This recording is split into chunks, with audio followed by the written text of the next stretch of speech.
Hello, everyone. Welcome back to the MedBoys podcast. We have a very special guest with us today.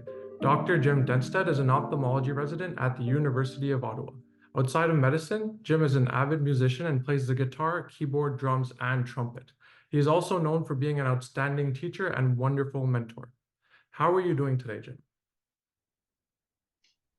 Hi everyone, it's great to be here. Yeah, I'm doing well. It's funny that you mentioned that I play trumpet because I played that in high school. I could probably still find my way around one, but yeah, no, I'm looking forward to discussing the specialty and residency and anything that you guys would like to learn about. That's great to hear, Jim. Thank you for taking the time out. We're going to get through a lot of questions today. We'll start off with some specific questions for our viewers and then move on to more broader questions. So our very first question for you is, ophthalmology is the hardest medical residency to get into in Canada. And based on your years as a resident, was it worth the effort? And what did you do to position yourself to secure a spot? Yeah, that's a good question. So the first part of the question is, was it worth the effort? So, the beautiful thing about medicine is that I feel as though there's something for everyone, and all of the specialties are unique in their own way and bring their own challenges, but also their own strengths as well. So ophthalmology is no different, where I found that it was a really good fit for me, my interests, and honestly my values as well. So um, that wouldn't be the case for everyone, and that's the nice thing about medicine, is that each specialty is sort of is quite unique. So I certainly would say that it was, for me, something I really wanted and well worth the effort, just from the standpoint of I find it's a great fit for me. Um, and we can certainly discuss in detail why I feel that's the case. There's lots of things. And How did I position myself? So during med school, my main philosophy was that I spent time on things that I enjoyed doing and that I had a genuine interest in. So I was lucky enough to find an excellent research group in London, under Cindy Hutnick. And I worked quite a bit also with Jake Armstrong, who's actually a resident there now. And working in that group was honestly just very fun and fulfilling. And we were productive as well. And then in addition to that, I spent a lot of time on music as well. And that was probably my main extracurricular activity, so to speak. And I led the class band at Western. So I felt that if I spent time on things that I genuinely got something out of and had interest in, not only did it help me be productive because I was motivated to do those things, but it made med school more enjoyable, and it also made my experiences very genuine, especially when I talked about them in interviews. So that's what I usually recommend, is just do things that you enjoy doing, and people will appreciate that when you're applying and talking to programs. Yeah, that's honestly really sort of reassuring to hear, especially because there's this sort of rat race when it comes to, for example, research in ophthalmology and many other specialties. The word on the street is that the person with the higher number of publications tends to be preferred in these interviews. So it's great to hear that there's more of a holistic approach to the evaluation of residency applications. Mhm. Um, but I guess more along the lines of research specifically, um, how important did you find that they were in your acceptance, and how many publications did you have at the time you applied? Yeah, so on the topic of research, what I always tell people is this. So um, the main reason why research is valued in applications is that you have to do it as a resident. Like it's a mandatory thing you have to do as a resident, and it's part of, you know, your role and your academic you know, experience. So the reason why I highlight that is that they're actually mainly looking for the fact that you have the skills and the willingness to do research and the perseverance to see something through to the end, meaning that it can actually, it's not necessarily that it has to be in one exact topic. If you demonstrate that you have the work ethic and the skills to do it, then they'll find that to be you know, acceptable essentially.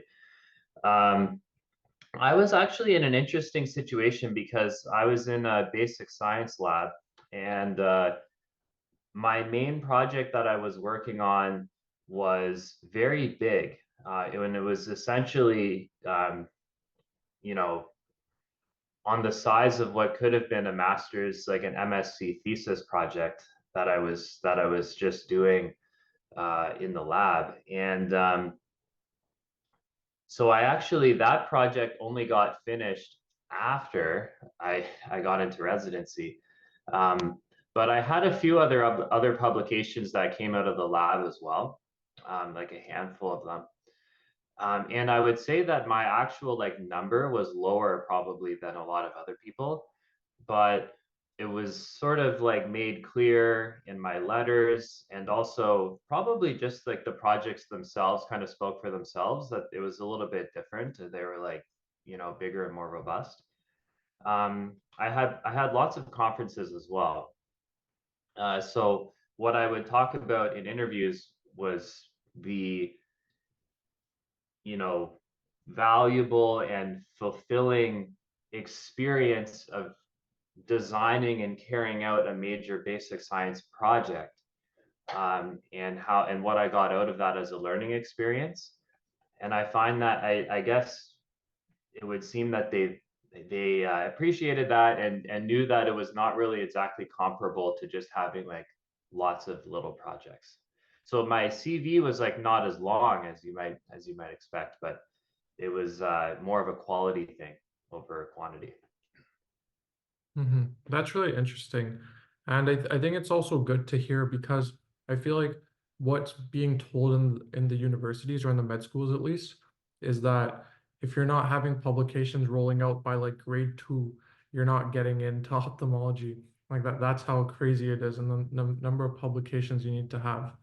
But that being said, ophthalmology is one of those specialties that has lower match rates, like other specialties like cardiac surgery or like plastics. So did you have a plan B for yourself, some sort of backup, because you might have thought that there is a possibility that I don't get in here?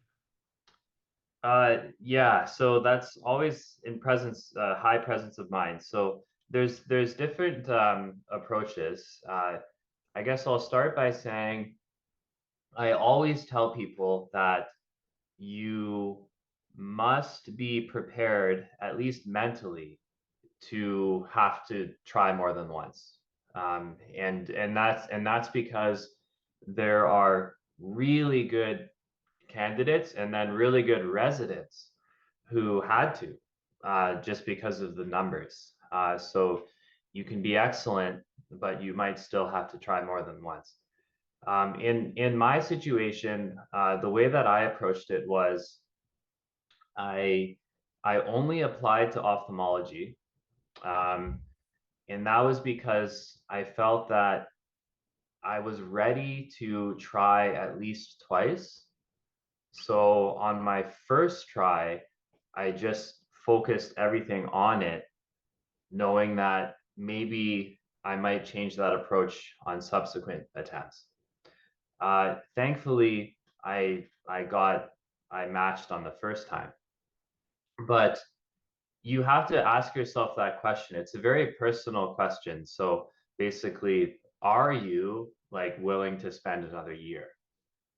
And if you are, then maybe you can try just applying to ophthalmology. Because if you match to something else, then you're committed to that.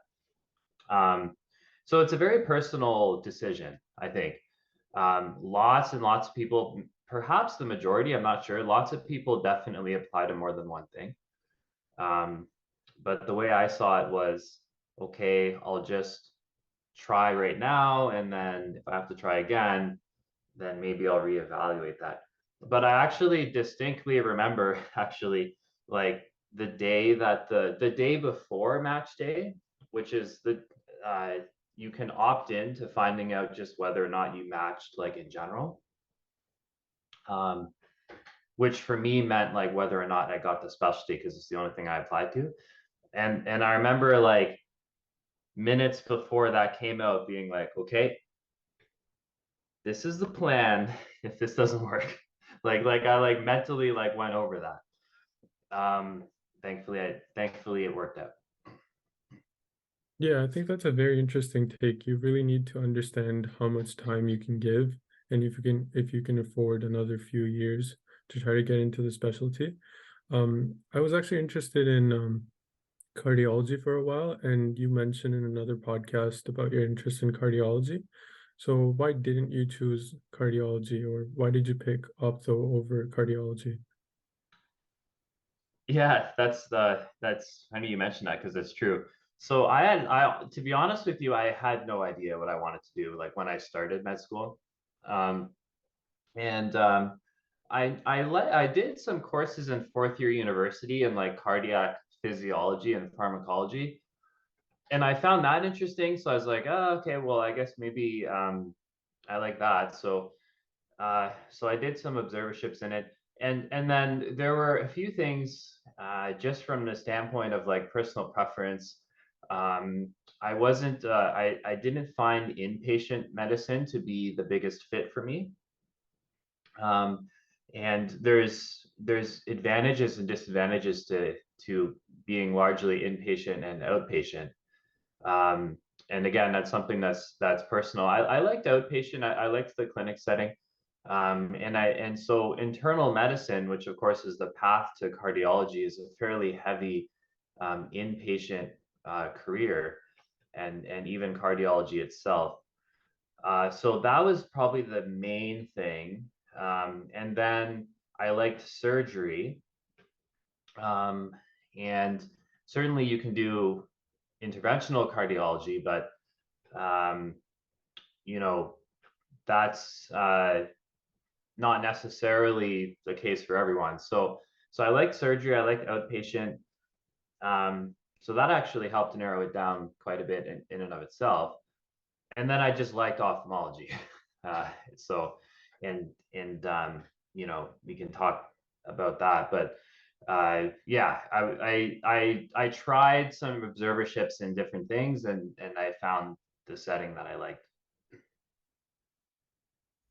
I see, and that was honestly sort of our next question. You mentioned factors like not necessarily enjoying inpatient work as well as your interest in ophthalmology. But I'd just like to know, what are some of those factors aside from those two that kind of helped you make your decision to pursue ophthalmology? Yeah, so it's something that I've thought about quite a bit. So it really boils down to, I just find that vision is valuable, basically, is like the bottom line. And you use it all the time. It's so important for function all day, every day. And you protect and you restore vision in ophthalmology. And I just found that to be something I was passionate about, I guess. That's the central reason. Um, and along with that comes liking the work as well. I like the mix. It's actually a nice variety in terms of what you do. Certainly, it's not as big variety like, anatomically, obviously, but you have clinic, you manage medical emergencies, you manage surgical emergencies, you do chronic medical management, you do lasers, surgeries, minor procedures, and imaging interpretation, OCTs, FAs, fundus photos. So it's actually a pretty big variety in terms of like what you do, which I like. And I think that just comes with being so focused on one area of the body. It's like it's different than, for example, an internist who has so much variety in what they manage, and certainly in what they do as well. But it's certainly a lot of it is like looking after inpatients and rounding and stuff like that. So um, there's variety in each of those, but the type of variety in ophthalmology is what I like. Yeah, I feel like the two specialties in medicine that are very similar to what you're describing are like ENT and ophthalmology, because I feel like they have a good mix of the clinic plus the surgery. And also, I feel like the age of the patients is something that's really interesting in both of these specialties, because you're looking at people from all ages in ophtho, where it's kids to people who are older adults with glaucoma. So I think it's really interesting that that is the career. So we wanted to find out more about what your life is actually like as a resident. Could you describe a general day? I know it's different between surgery and clinic. And how many days are you on call per week? Yeah, so I would say probably I'm trying to think of like a representative rotation. So maybe like as a senior resident, so say you're on like a subspecialty rotation, and you're working with like the maybe the cornea staff or something, or glaucoma. So what you might have is clinics and ORs throughout the week. So like some days you'll be in the OR all day, and then other days you'll be in clinic. And clinic is largely seeing surgical consults and post-ops, so it's surgery, right? And then also, more of the chronic management as well. So especially in something like glaucoma, you're going to be, seeing if someone's progressing, seeing if you have to escalate care and so on. And then ORs, so the bulk of the volume by most ophthalmologists will be made up of cataract surgery. And then if you have a subspecialty area, so like if you're a glaucoma surgeon, for example, depending on where you are, your list might be made up of all or mostly glaucoma surgeries, or like a mix of cataracts and glaucoma. And then so as a resident, you're just joining the clinics and joining the ORs basically. The call is going to differ by program. So in our program, we have 1 in 6 call, so divided among 6 people. And that's because there's always a junior resident and a senior resident on call. And the junior residents are the PGY 2s and 3s. And the senior residents are the PGY 4s and 5s. And there's like 3 per year. So that works out to being on call on average about once a week, I would say. And then if you're on call on the weekend, then you're on call like all weekend, like Friday, Saturday, Sunday. So that would be like 3 days in a week. And then sometimes, you might have like 2 call shifts on 2 different weekdays. I would say is probably like the range. Call is, it's home call for most of ophthalmology program, probably in general. And you just basically take calls and either give advice, or you would go in and see things that are urgent. And then as a senior resident, when there's an open globe OR on call, you'll go to the OR. So yeah, that's sort of what it's like. And then otherwise, you're studying, you're doing research, and things like that. It's very interesting to learn about your schedule, and since we're breaking down, what you do on a day-by-day basis, I know this isn't a question you'd like to answer, but what's one thing that you sort of dislike or hate about ophthalmology if you had to pick one? Yeah, so let me think about that. I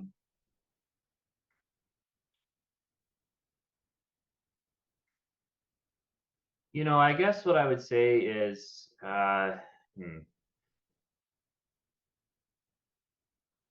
probably it's true that it can sometimes be a little bit, a little bit too focused. Like even though there's variety in what you do, like I was saying earlier, um, it's sometimes nice when you have a case where you have to you think like it has some systemic problem. And to be honest, that's actually something you see a fair amount because there's a lot of things you can diagnose because of our ability to look at the fundus. Um, but you can go long stretches and like sort of just manage the eye, and you sometimes miss like working up and managing systemic issues. Um, but that being said, that happens on actually like a semi-regular basis, like with uveitis and retina problems and neuroophthalmic problems. But that's probably what I would say. Yeah. So you kind of touched on maybe an aspect that you kind of potentially miss, which is, working up from those systemic problems, which you do find in ophthalmology, maybe just not as common as the subspecialties in internal medicine or family medicine. So do you happen to miss any of the aspects of these two more broad specialties? Uh, Oh, like I said, like the mental exercise that you get to go through sometimes in those is definitely like stimulating. So I would say that sometimes I miss that. Um, but it's definitely like overshadowed though by how much I enjoy what I do though. Like I wouldn't say that I like regularly think about like, oh, I kind of wish I was doing that more. Like it's something that it's sort of like if you asked me, it would be what I would pick, but at the same time, it's definitely like outbalanced by the fact that I enjoy what I do. So yeah, that's what I would say. I've always found like putting the pieces of the puzzle together and figuring something out with like lots of like investigations and systemic workup interesting. Um, but you do it enough that like you still get a chance to do that, so it's still pretty good. And then you were talking about, I mean, you kind of answered this in your day in the life, but if you had to split up cases by percentage that you're seeing on a day-to-day basis, what would you say it's like? So like with cataracts or glaucoma or like corneal abrasions, I know those will be like less common, but what are you seeing on a percentage basis if you just had to put that together?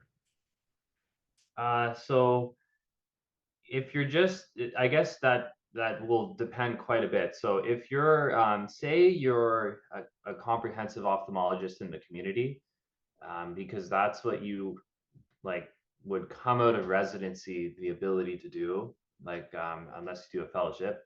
So if you're a comprehensive ophthalmologist in the community, probably like half of what you do is glaucoma, or close to half.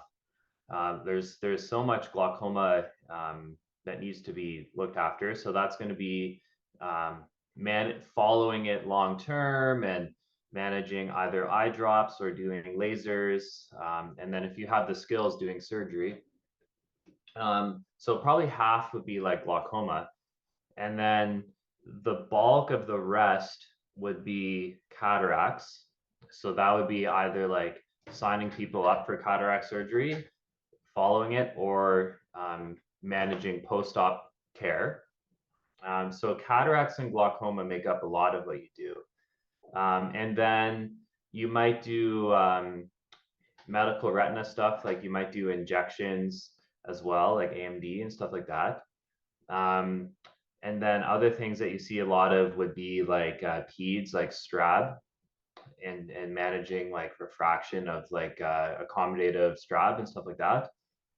And then if you take call as a comprehensive, then you're going to get all the stuff you get called about. So that's going to be like uveitis, retinal detachments, trauma, optic neuritis, and all that.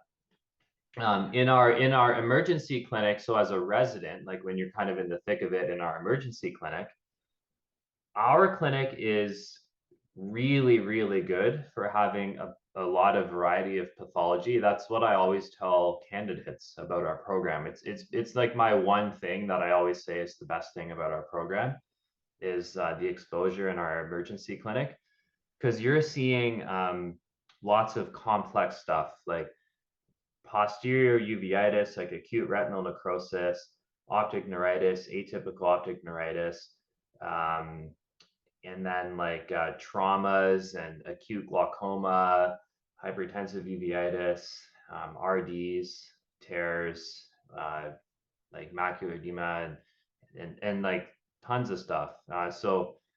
Um, you know, it would be hard to even break that down by percent because it's like a little bit of everything. A lot of zoster, that would probably make up like at least like 10% of what we do.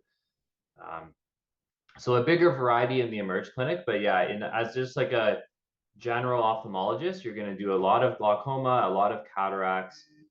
You might do injections, and then like stuff you see on call, ped stuff. That would be like the most of what you do. And since you talk about emergency and just your residency years in general, I want to know if you have an interesting story to share from your residency years where you either had a moment of realization or you made a major mistake and you knew you had to improve on that. Just an interesting story for the viewers.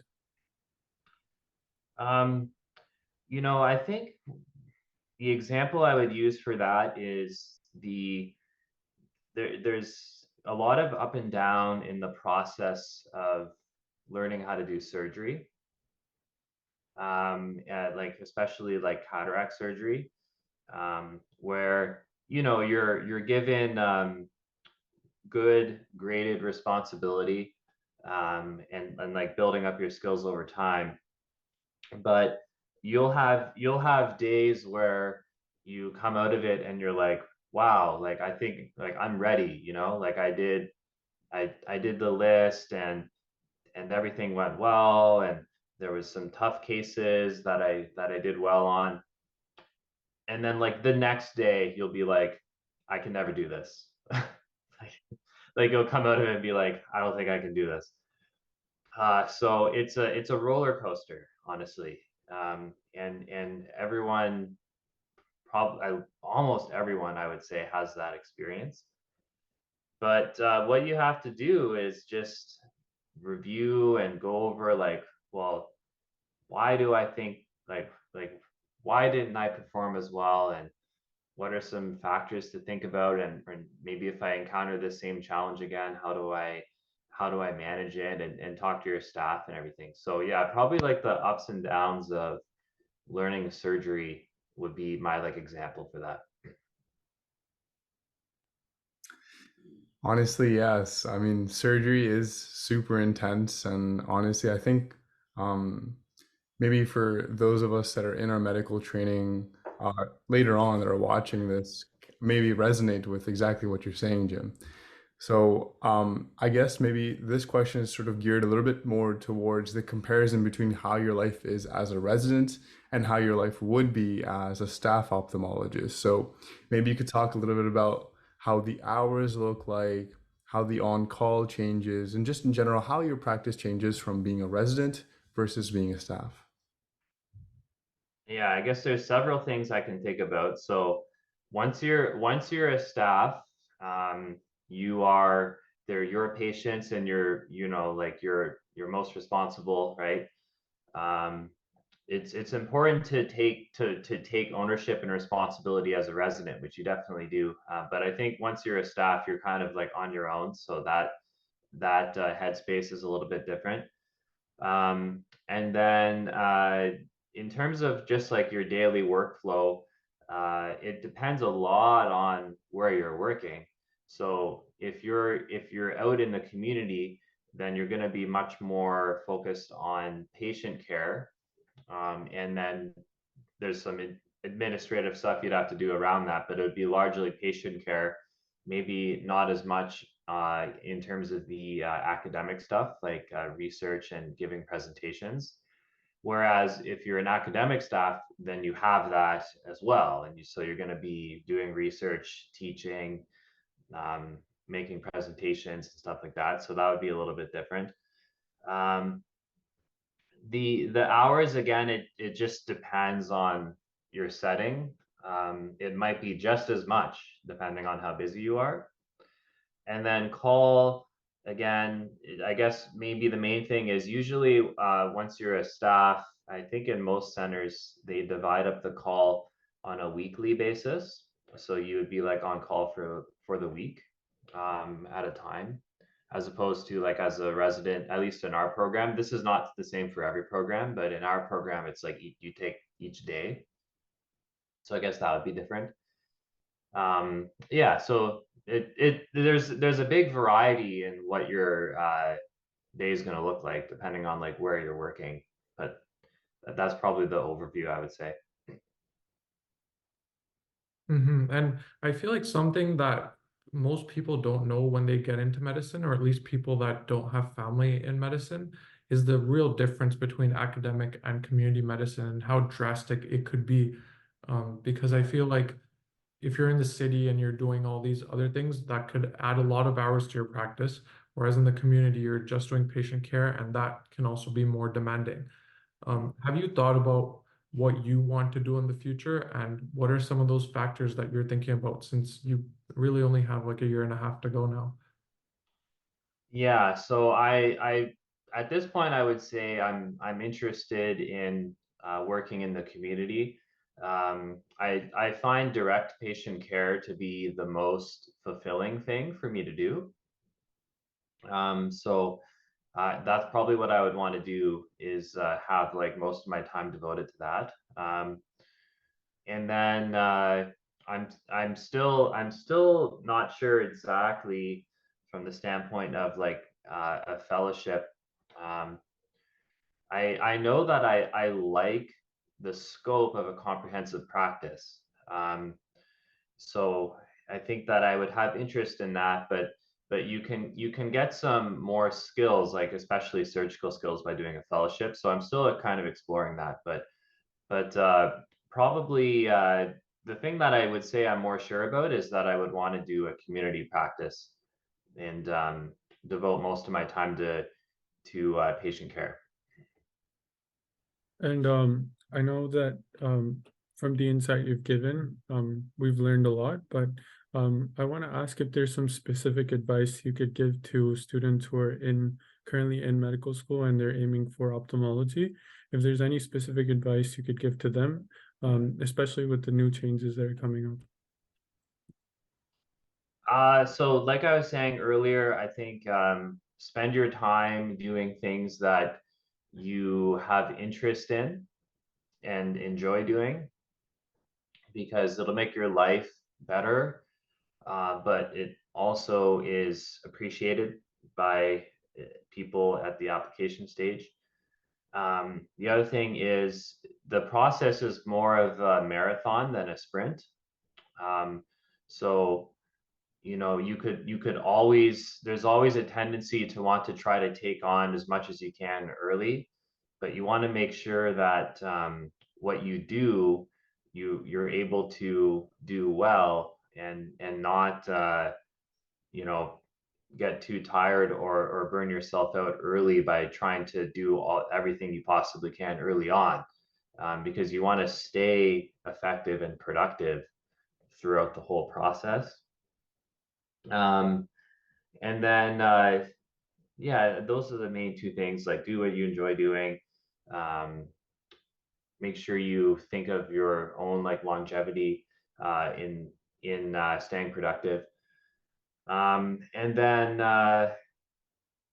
when we talk about like things that we look for, the main thing for me would be like honesty would probably be the number one thing. Honesty and integrity, and looking out for other people on your team, and also just like an awareness of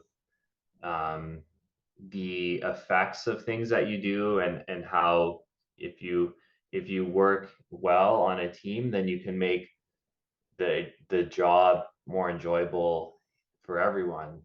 Um, and so just like an awareness of that as well. So those would be things that we would look for.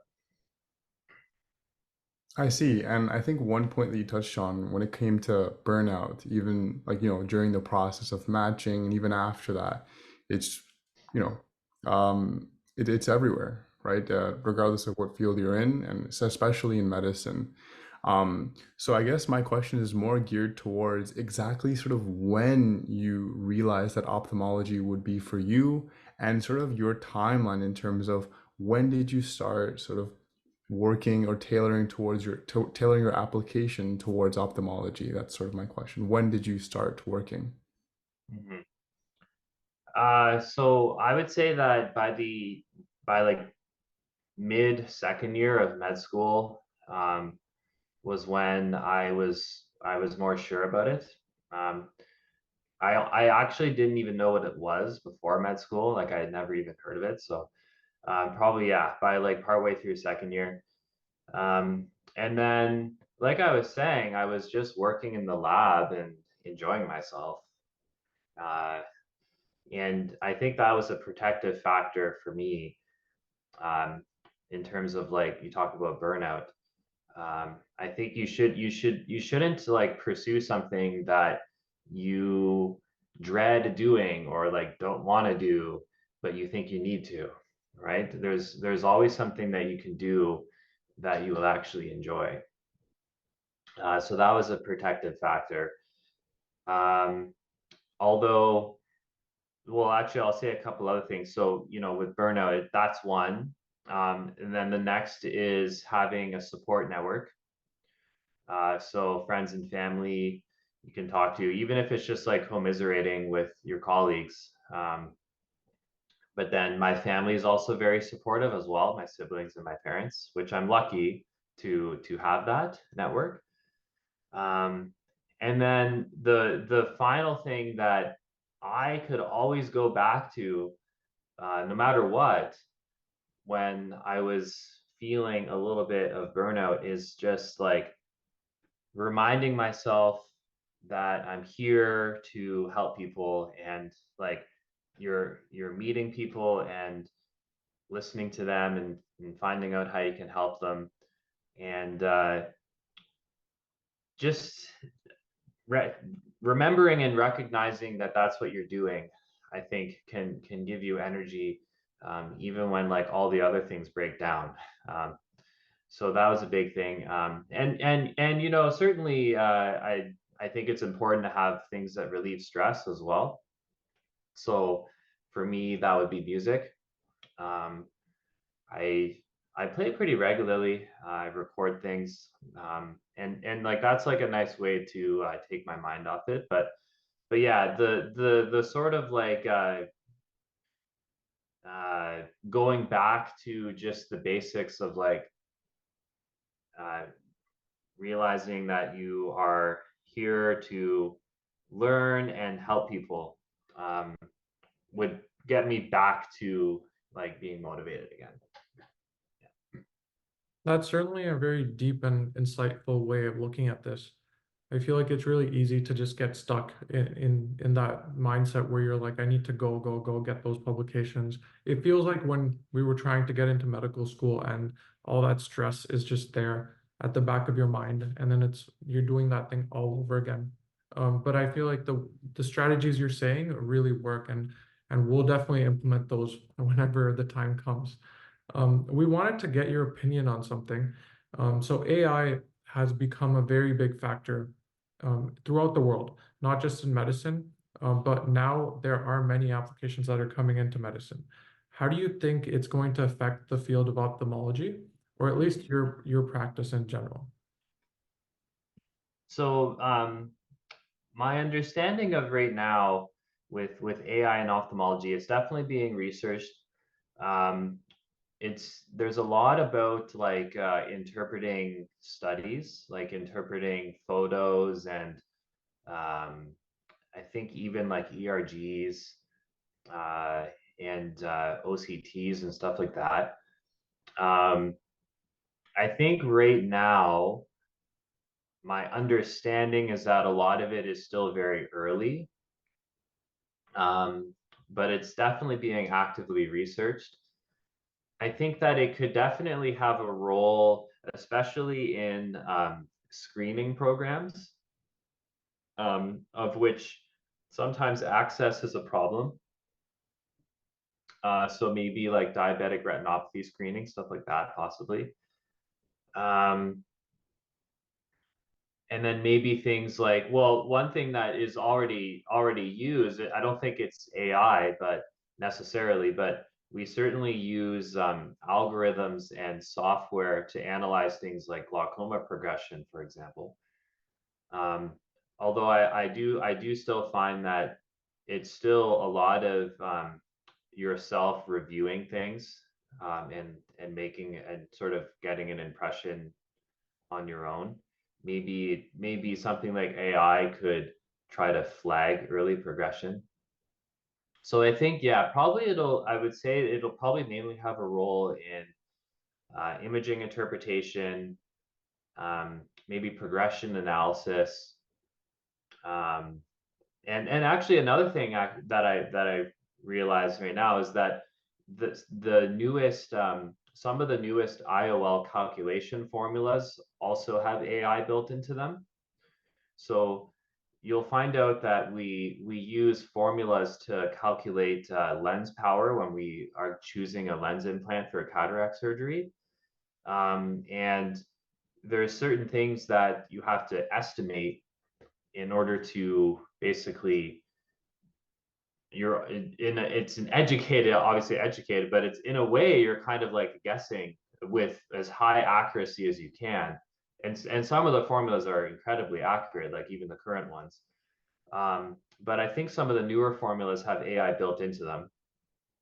I can't speak exactly in terms of like the mechanics of that because I don't really know it too well. But yeah, so probably yeah, interpretation, IOL calculation, and some progression analysis, it would probably have a role in.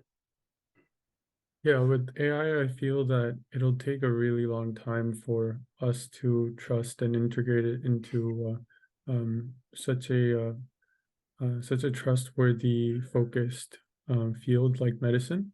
But I want to go back to your residency years. I've heard that tests don't leave you alone even in residency.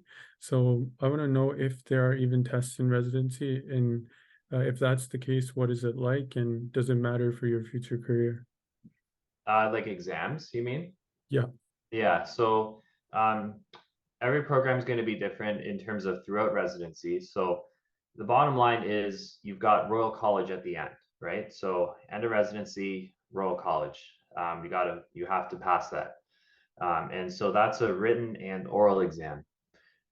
So assessments throughout residency, at least in our program, are largely tailored around tracking your learning and then also getting you ready for Royal College.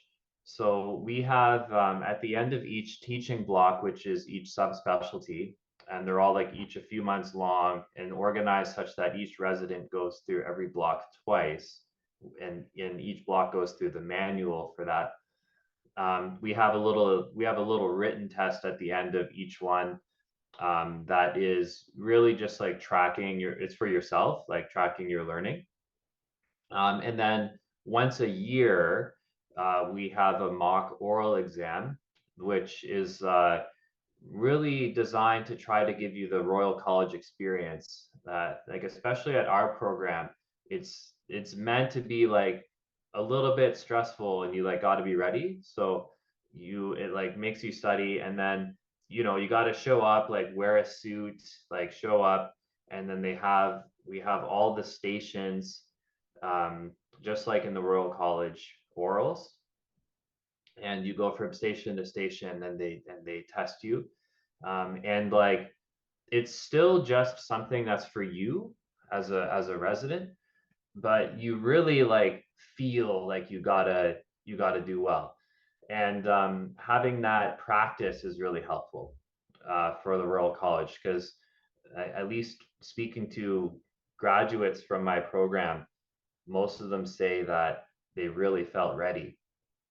Um, and then we also write the OCAP exam every year. So the OCAP exam is the American kind of like multiple choice exam that you write every year. And it's on like all of the little details in the manuals. And it's a really nice way of tracking yourself. So because you get graded on a percentile, um, and you kind of like find out where you're at. Uh, and if you can do well on the OCAP, it means that you've got a pretty good handle on all of the like more minute details that are in the manuals. And then so yeah, so basically the orals. And we also on the annual exam, we have a written component as well, which is again meant to like get you more ready for the written part of Royal College. So yeah, there's definitely still assessments, but they're all designed to like support you and get you ready for the Royal College. Well, Jim, it's very evident that the work truly does never stop, and medicine is really just about lifelong learning. Mhm. So, thank you for sharing that. And these last few questions are just going to be sort of broadly about ophthalmology and your journey. So, let's say you were to go back in time. You were at the start of medical school. How would you have sort of approached your journey to ophthalmology differently, if at all, sorry? Yeah, it's a good question. So I mean, like if I was to go back, it would mean that I probably would have known maybe like a little bit sooner. So um, I guess I probably would have started work just based on the fact that I knew it. There would have been like less time spent trying to figure that out, because I spent a long time in the first like year and a half looking at different specialties. So maybe I guess I would have been working on it a bit sooner. Um, yeah, I think other than that, maybe doing a little bit more in terms of like trying to get out and meet people. I certainly was able to meet people at conferences, but it's nice having like more people to talk to and learn more about the specialty, and kind of get a little bit more guidance. So maybe a little bit more of that. Um, but yeah, I don't think I would have changed a whole lot about what I did in my work, because like I said, I had an enjoyable but also productive experience in the lab, and I wouldn't change a thing about doing the music as well. So yeah, that's what I would say. That's great to hear, and that it's good that you're satisfied with your journey and there aren't many regrets along the way. We had another ophthalmologist on actually from the University of Texas, and we were discussing things that might be things that are helpful to the public, that ophthalmologists know about, but the general public doesn't. So he mentioned that one of the best ways you can protect your eyes is to just wear sunglasses more. Is there something like that that you learned during your residency or during your training that you feel like it's important to disseminate to the public? Yeah, I think what I would say, I definitely agree with that, what they said. Um, and then I think the importance of getting screening eye exams. So in the first case, I would say as a child. So like going to bringing your child to like an optometrist, for example, when they're school age, or even earlier, the well baby checks with your pediatrician or family doctor would be the first part of that. And then also once they're in school age, seeing an optometrist and getting them checked for refraction and strabismus and things like that, because you might catch things that could lead to amblyopia. So yeah, I think screening examinations first as a child, and then also once you get a little bit older, and start being closer to the age of at risk of glaucoma and stuff like that, I think it's important to also be screened for that, because glaucoma is something that if you are able to catch it early, you can often have good success, but it's really challenging because the symptoms present very late. So being screened for that. And then if you have any medical condition that could lead to problems, so like the biggest one would be like diabetes, then also again getting annual exams. And then in addition to the sunglasses, you know, it's been found that for things like macular degeneration, just having like a good lifestyle, like not smoking, and then eating like a lot of leafy green vegetables and things like that is helpful. So yeah, that would be like if I had advice to the public, that's what I would say. Thank you, Jim. Thank you for all the insight. And just to end off for the podcast, we want to ask you a fun and interesting question. So I know that you take a lot of interest in music. So if you were to think of these residencies from the knowledge that you've gained so far as musical instruments, which instruments do you think these residencies would represent? So the first one is cardiology. Okay, cardiology.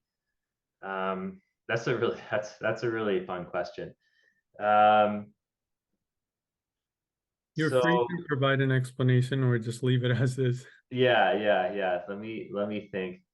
So I'm gonna say that cardiology is like drums because it's like you know, heart rhythm and like the percussion kind of element of like, you know, keeping things going, right? So yeah, like the circulatory system and cardiac like function is like the drums of a band is what I would say. That's a good connection. Mhm. The next one is neurology. Neurology for that. So I mean, the brain is kind of in control of everything in the background. Um, hmm. That I would say maybe like piano, especially in like a concert band. Mhm.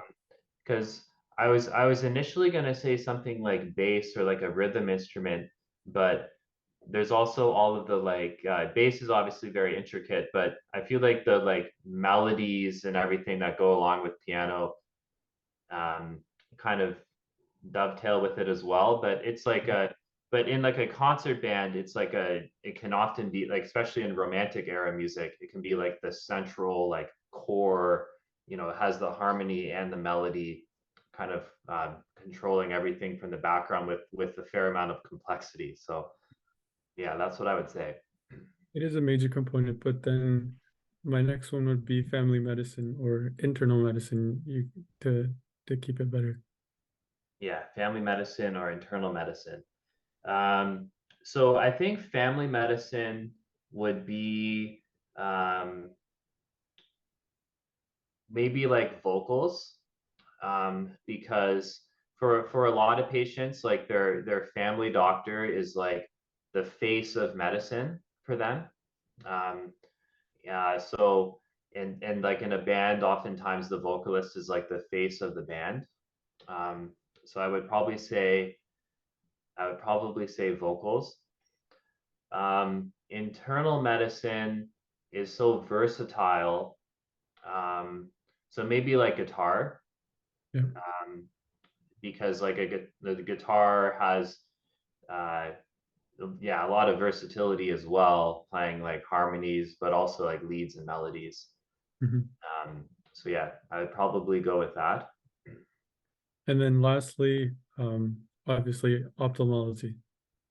Yeah, ophthalmology. Um, so it's something that's like very focused, and sort of like a an expert on something. Um, Probably like a woodwind instrument or something, like maybe like flute or something like that. Trying to think. or like a saxophone. I'll probably just say like a woodwind instrument, because it's like there is a lot of variety in what you can do, but it's also like highly focused as well and intricate. So yeah, that's probably what I would say. Well, thank you so much for answering that, Jim. I hope that was kind of a little bit of fun. Yeah. Honestly, I don't know how I would have done with that question. I probably would have been stumped at cardiology. I did agree with most of, actually all of them, all of the ones that you said. I'm sure that Nim and Numan also agreed with everything. But yeah, that kind of brings us to the end of the podcast. We really appreciate your insights from your journey to ophthalmology to sort of the external aspects of ophthalmology and why you decided to pursue it, to some more general things like things that the general public would like to implement in their lives. So we really appreciate every single piece of information that you shared with us, and I'm sure our viewers also appreciated that. So yeah, thank you very much, Jim. Do you have any sort of final words for our audience? Thanks you for the invite. It was a lot of fun talking to you. Um, I think just the words of wisdom, like I said earlier, just focus on things that you get enjoyment and fulfillment out of, and I think that you can't go wrong. It's a great specialty if it's a fit for you. So yeah, um, I've enjoyed being able to chat and discuss all these topics with you guys. Thank you, Jim. See you guys next video.